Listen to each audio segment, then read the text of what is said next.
himself in paragraphs 1 through 2 make him seem more or less reliable? Explain your choice.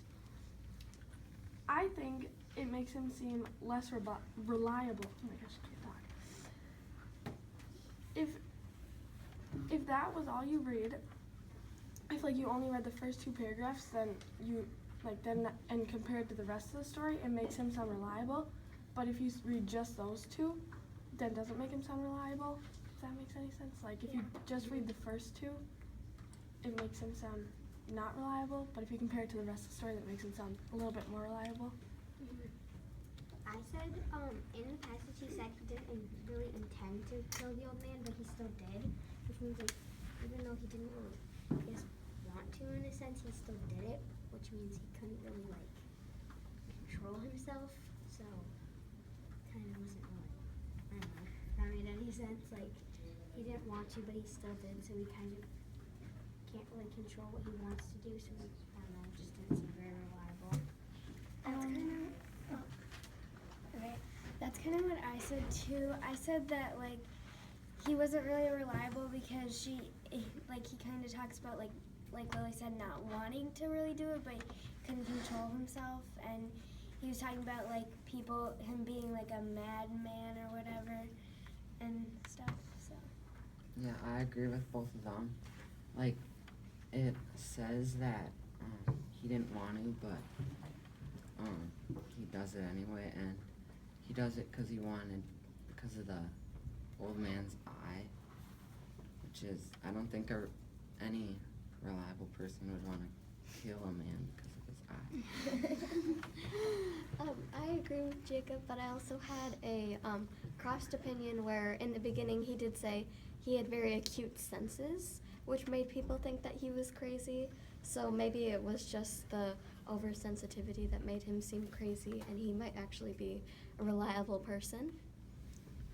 I thought that he might be reliable because he is okay to be honest about what he's doing and like is telling us what he's about to do and is saying why he wants to kill him.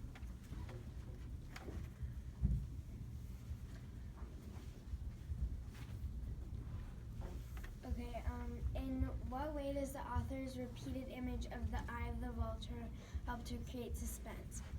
I said that it like makes you like wonder what the eye looks like and like how it would make someone so like crazy that they would consider killing someone because of it. Yeah, that's what I thought. Like, why would he kill somebody because of how their eye looks? And like, it kind of makes you wonder, like, what else he would do, like, for that reason. Yeah, I agree with Avery and Lily because I think like this, like if you're gonna kill someone because they have an eye, it kind of makes you wonder, like, is that eye, like, was that a real reason that you should kill someone? Like, is that a really weird looking eye? Like, that sounds kind of weird. So it makes me think about what that would look like, and then it makes suspense grow. I agree with both of them, but it like keeps telling them that he's looking and explaining it with great detail, which is like super suspenseful because you don't know what it looks like. I agree with like everyone's opinions that have already been said. I also thought like he said that he had to like take the old man's life like when his eye was open. I don't know. And so then that was like, wait, why can't he just do it when he's sleeping? And that was like kept me wondering for like days and days when I was reading it. Are there any strong vocabulary terms that are used in the story that help impact the story? I said horror, terror, because like you can picture the guy being terrified, and some synonyms for those are fear, frightened, and horrified. I said like cautious and cunningly and stuff because like he was really like careful. Like he waited nights and nights for he was like completely silent so he could like kill the guy without being like heard. And like he kind of like I don't know. I thought of like stealthy and mockery because stealthy talks about how stealthy is throughout the whole thing and how he's so good because he was so stealthy. So that makes me think, like, was he actually that stealthy or not? And then I thought of mockery too, which meant teasing because in the beginning he kind of talks about how everyone is kind of like almost teasing him about his like how they talk about like he has a disease, and that made me think too. I also thought of like terror and mockery because at the very end, he says that like the officers were like mocking his like going completely crazy, and then the whole thing is kind of scary. I did the word foresight, and like I thought that he talked about he was saying I did this with such foresight, so he had like, and a synonym for foresight is planning, so he's like thoroughly planning and making sure that like everything went right, I guess. Who do you guys think the characters are, and where do you think the story took place, like the setting? Some of the characters are the narrator. You don't know if it's a man or a woman, but it refers to it as madman, so you can picture it. It's a man. And then the old man and the police officers that came to the house. And then I think it took place in an old house. That's what I said. Yeah. I think that the story might have made a little more sense if we knew what gender the narrator was.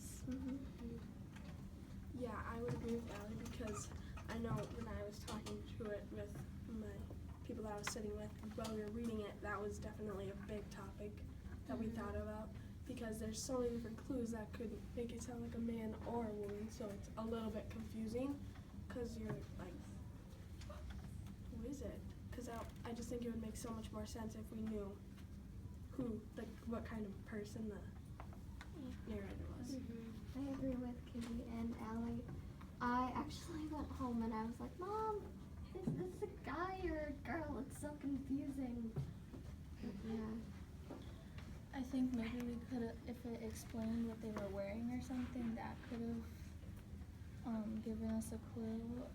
And I think that the place, if it described more of what the bedroom looked like, that could have helped make the story make more sense.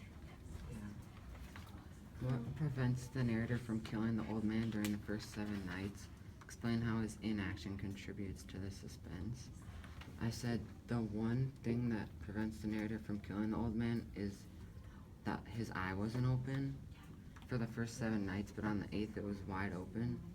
So he went in there and killed the man. Yeah, Jacob pretty much kind of summed it up. I just basically said that he couldn't do it because he actually loved the old man, but when his eye wasn't open, he wasn't in the vex, I guess. So he didn't really want to kill him anymore.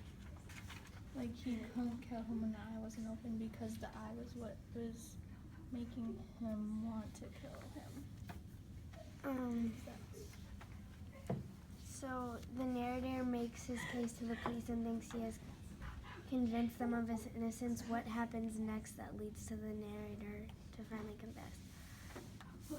I said that the police sit and talk with like the madman or woman, and she like they keep talking and like she's like they're mocking me and talking about how she thinks that they're onto her, and it makes her really paranoid about being caught, and like she obviously has like a mental state, so that could be part of a thing. Like when she gets paranoid, she gets like kind of crazy.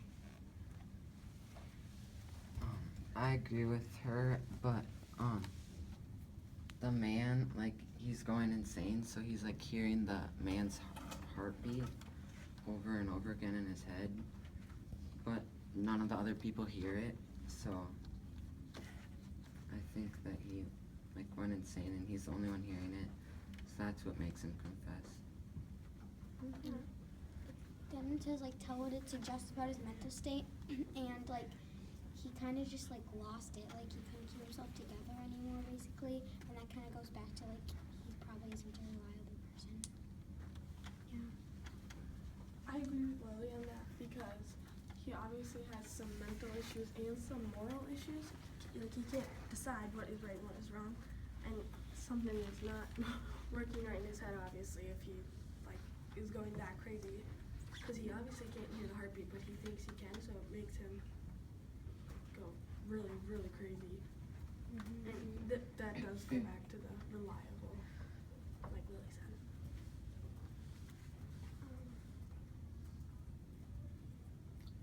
What occurs in the plot? So like the narrator comes and visits the old man every night, taking each step very carefully, and he shines the lantern on the old man's eye, and it's never open. So on the 8th night, it was open. So he went in and killed the man with a mattress and dismembered him, and hid his body parts beneath the floor. The neighbor complained of noise, so they called the police. And when they got to the house, he was like going crazy, so he confessed.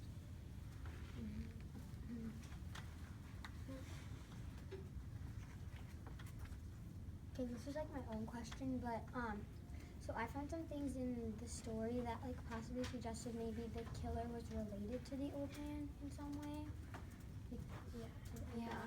Like I did some research, and it talked about on the website I looked at that like it talked about how it suggested that maybe the person was like his grandfather or father. Yeah, I kind of found Yeah, Yeah. I agree with Lily.